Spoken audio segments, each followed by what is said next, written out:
Hello বন্ধুরা, আমি প্রতিমা। আমার ছোট্ট মিনি ব্লগে তোমাদের স্বাগত। আজকে কি রান্না করব সকাল থেকেই ভাবছি, অনেকটা থোড় পড়ে আছে বাড়িতে। চলো থোড়ের আজকে একটু পোস্ত করি। অনেক দিন খাওয়া হয়নি থোড়ের পোস্ত। থোড়টা সচরাচর আমরা কেউ খেতে চাই না, যাই হোক কিন্তু খেতে তো হবে, খাওয়া তো খুবই উপকারী।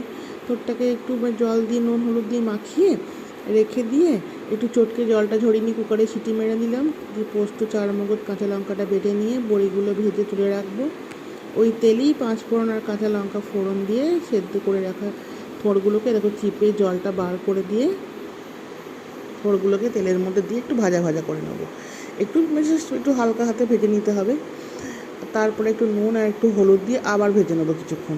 একটু ভাজা ভাজা হয়ে গেলেই ওর মধ্যে যে পোস্ত যে বাটাটা ছিল সেটা অল্প অল্প করে দিতে হবে আর নাড়তে হবে। একবারে সবটা দিলে অসুবিধা কিছু নেই, জলটা টানতে একটু দেরি হবে। আমি অল্প অল্প করে দিচ্ছিলাম আর নাড়ছিলাম, আবার খানিকক্ষণ দিচ্ছিলাম, আবার নাড়ছিলাম। এরম করে করে আস্তে আস্তে জলটা যখন পুরো শুকিয়ে যাবে, একদম শুকনো ঝরঝরে হয়ে যাবে, তখন এই যে বড়িগুলো ভাজা ছিল সেগুলো আস্তে করে হাতে করে ভেঙে ওর ওপরে ছড়িয়ে দিয়ে আবার কিছুক্ষণ ভেজে নেবো। তারপর না ভাজা ভাজা হয়ে গেলেই নামানোর আগে একটু কাঁচা সর্ষের তেল, যেটা আমরা দড়া ঝাড়ে দেবো, সেটা দিয়ে একটু কাঁচা লঙ্কা দিয়ে রেডি করে নামিয়ে দেবো। কেমন হয়েছে জানিও। টাটা।